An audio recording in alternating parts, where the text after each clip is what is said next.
खूप अवघड आहे सर. म्हणजे एक वेळ तो माणूस समोर म्हणू शकतो, की मला आई-बाबांनी सांगितलंय किंवा माझ्या बायकोनी सांगितली माफी मागायला, माझ्या भावाने सांगितले, बहिणीने सांगितलंय, मला शपथ घातली आहे, म्हणून मी सॉरी म्हणतो. पण त्या सॉरी म्हणण्यामध्ये तुम्ही ते किती मनापासून खरंच त्या समोरच्या व्यक्तीची माफी मागितलेली आहे, हे खूप महत्वाचं आहे सर.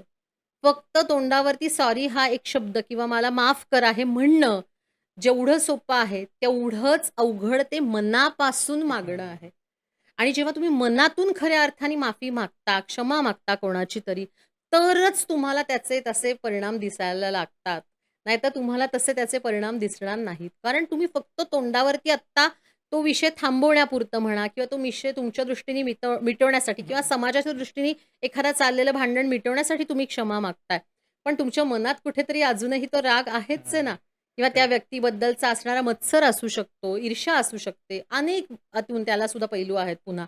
मग या सगळ्यामध्येच आपण मनापासून क्षमा मागणं आणि मनापासून क्षमा माणूस तेव्हाच मागू शकतो सर, जेव्हा तो स्वतःला पूर्णपणाने आपण म्हणतो ना, की आत बाहेर पूर्णपणाने खऱ्या अर्थाने ओळखतो तेव्हाच.